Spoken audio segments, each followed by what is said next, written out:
Me encontraba cerca de una ciudad del norte de Alemania, en la casa de campo de un amigo. Pasamos gran parte de nuestra juventud juntos, hasta que al final de esa etapa nuestras profesiones nos llevaron por caminos distintos. Durante los 20 años en los que no nos habíamos visto, él se había convertido en el jefe de una importante empresa comercial que había fundado. A mí las circunstancias me llevaron al extranjero y me retuvieron allí. Ahora finalmente estaba de nuevo en casa. Hasta ese momento no había tenido el placer de conocer a su esposa. No era joven ya, pero en sus movimientos aún estaba la ligereza de la juventud y sus ojos, que miraban con tranquilidad, aún tenían una claridad infantil. Existía entre estas dos personas, como pronto pude observar, una consideración mutua casi nupcial. Cada vez que ella entraba al salón para desayunar, vestida con ropa ligera y fresca, sus ojos lo buscaban primero, formulando en silencio la pregunta de si él la encontraba agradable. Entonces, por un momento, desaparecía la profunda arruga de su frente y él recibía su ofrecida mano como si apenas se la hubieran otorgado.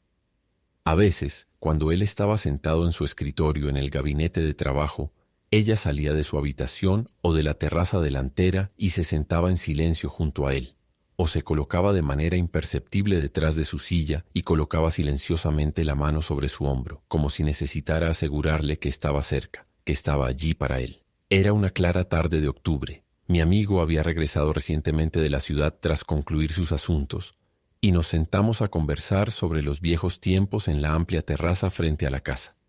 Desde allí, la vista se extendía sobre el jardín en pendiente y una pradera verde cercana hasta las aguas oscuras del fiordo báltico. Más allá, los bosques de hayas comenzaban a teñirse con los colores del otoño. Todo esto y el cielo otoñal de un azul profundo sobre ello estaba enmarcado por los altos álamos que se erguían a ambos lados de la terraza. La esposa de mi amigo, con su pequeña hija de la mano, había salido por la puerta abierta de la terraza y había pasado junto a nosotros con una sonrisa silenciosa, no queriendo interrumpirnos. Ahora estaba de pie con la niña en brazos al borde de la terraza, mirando un barco de vapor que pasaba, cuyo rugido de las ruedas había interrumpido durante algún tiempo la tranquilidad del paisaje. Su alta figura, los contornos de su noble cabeza se recortaban claramente contra el oscuro cielo. Ambos, casi sin darnos cuenta, probablemente la habíamos seguido con la mirada, ya que la conversación se detuvo. Extendí la mano, distraído, hacia las uvas que reposaban en un cuenco de cristal frente a nosotros, sobre la mesa de mármol. Así tenía que ser, dije por fin, retomando el tema de nuestra conversación una vez más. Yo, que incluso comerciaba con castañas y huesos de cereza, me convertí en un hombre de ciencia. ¿Y tú? ¿Dónde quedaron tus tragedias que escribías cuando eras estudiante de secundaria? La contabilidad italiana, respondió él sonriendo, es una pólvora fuerte contra la poesía. Y sin embargo aún debí tener la firme voluntad de aplicar el remedio para que surtiera efecto. Me miró con sus ojos oscuros que aún delataban el toque ideal que lo distinguió en su juventud. Te habrá costado suficiente esfuerzo, dije. Esfuerzo, repitió lentamente. Es quizás lo menos que me ha costado. Y al decir esto lanzó una mirada hacia su esposa, de una energía de ternura tal, de una alegría de posesión, como si la hubiera conquistado recientemente. Involuntariamente recordé un pequeño incidente del primer día de mi estadía aquí.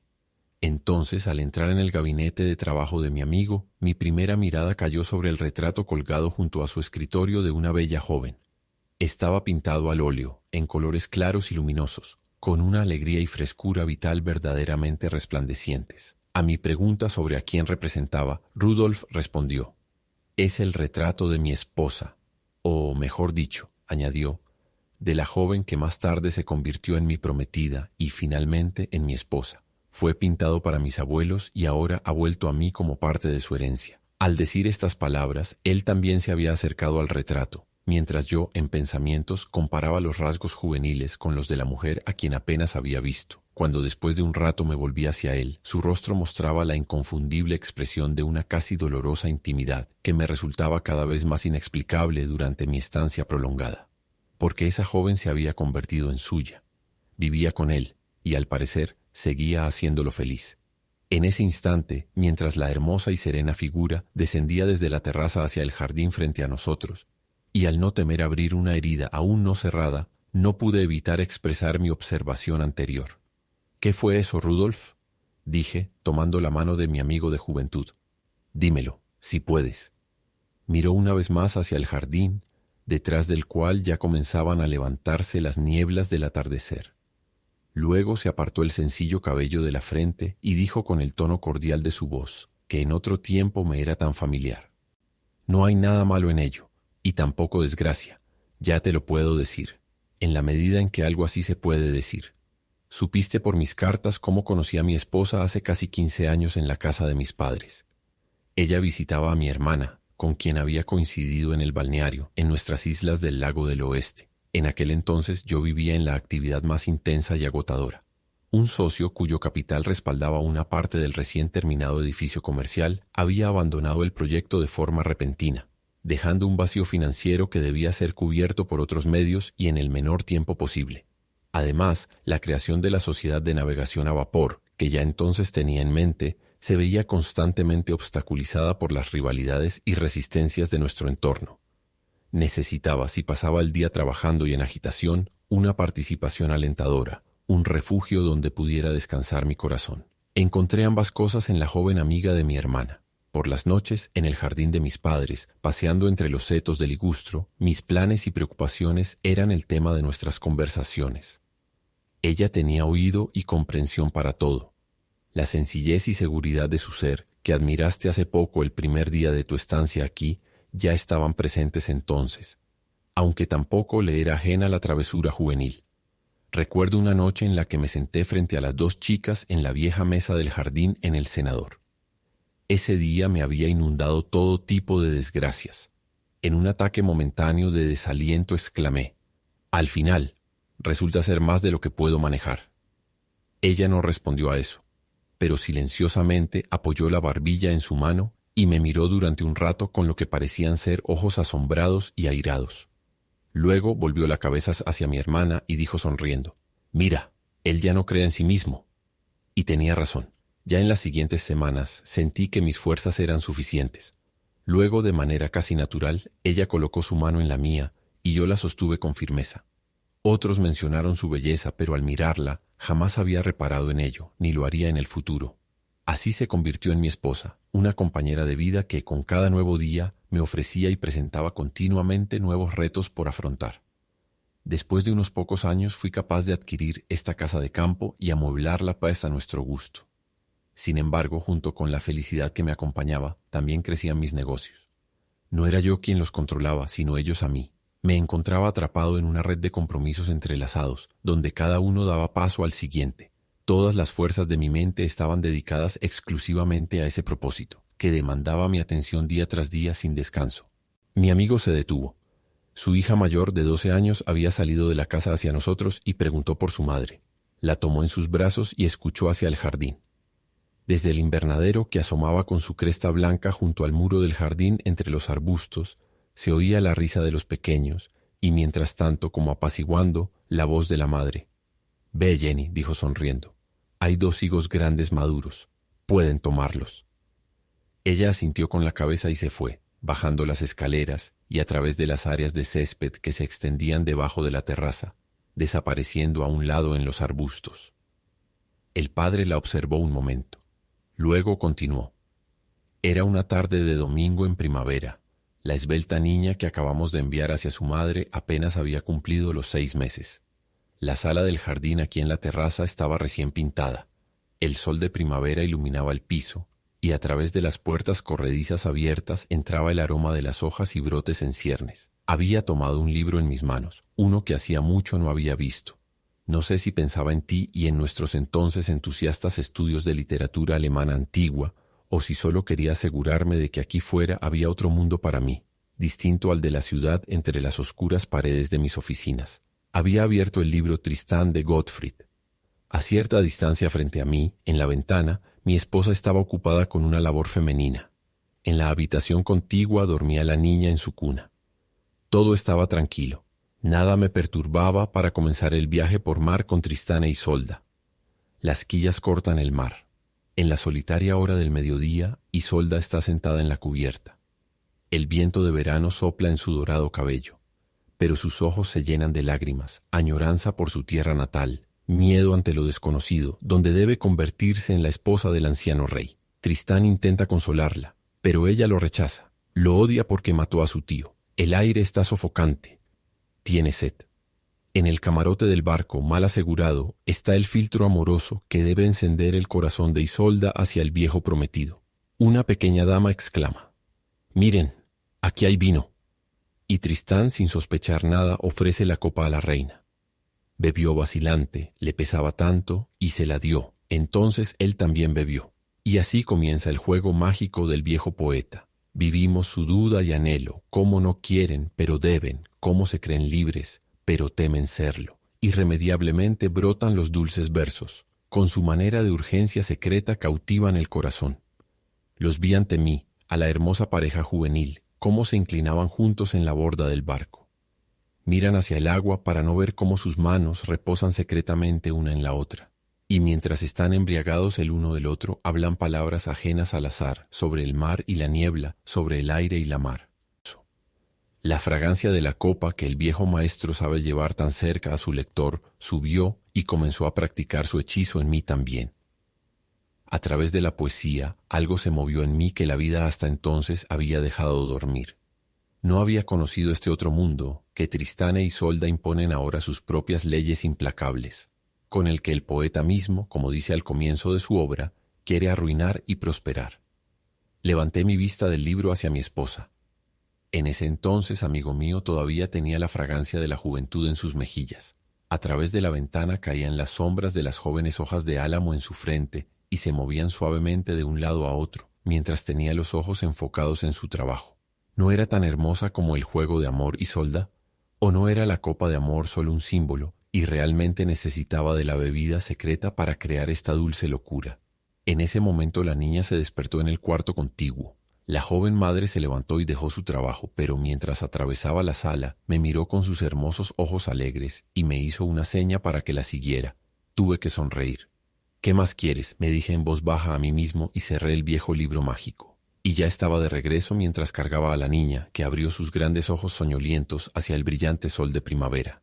Así permaneció serena entre nosotros, tal como siempre había sido.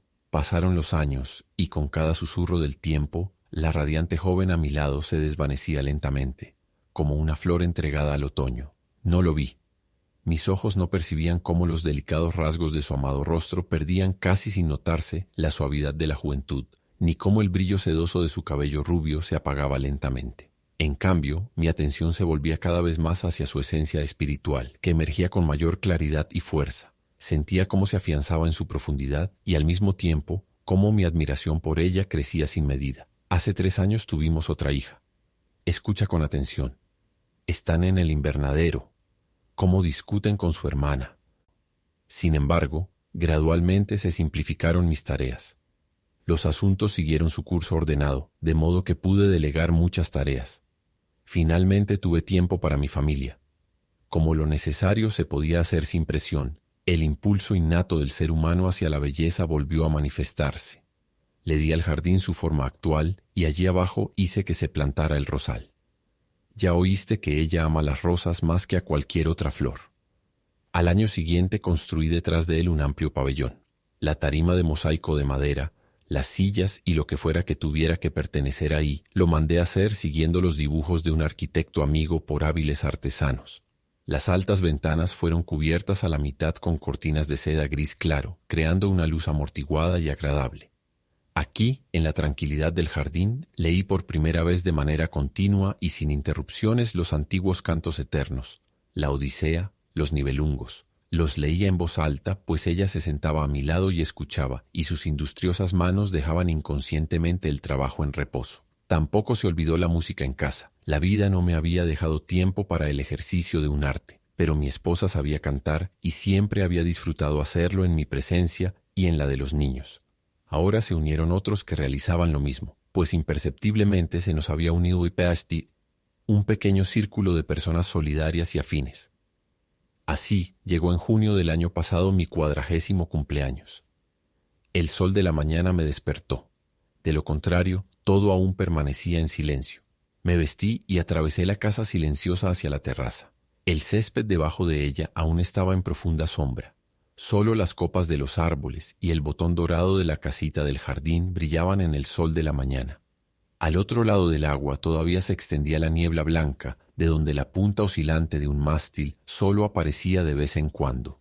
Descendí lentamente al jardín, completamente lleno del sentimiento del dulce amanecer sin tocar. Caminé en silencio, como temiendo despertar el día. La noche anterior me había perdido nuevamente en el Tristán, sumergiéndome por completo en las páginas de aquel viejo libro.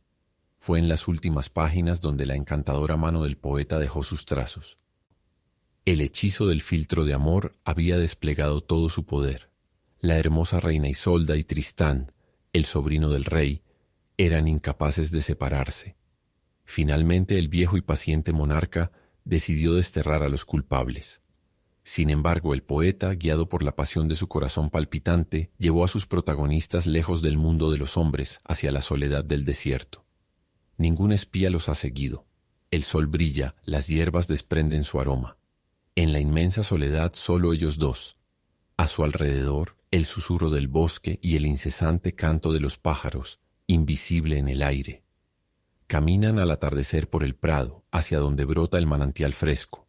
Allí se sientan bajo el tilo y miran hacia atrás a la gruta de roca donde pasaron la noche juntos. Cabalgan al amanecer por el brezal cubierto de rocío en busca de caza, la ballesta en la mano, los caballos juntos, el cabello dorado de Isolda ondeando sobre los hombros de Tristán. En el tranquilo aire matutino, las imágenes de la poesía surgieron en mí como sueños. Mientras tanto, el tiempo había avanzado. El sol brillaba cálido en los caminos del jardín, las hojas goteaban, los aromas de las flores se esparcían, y en el aire comenzaba el fino murmullo del mundo de insectos.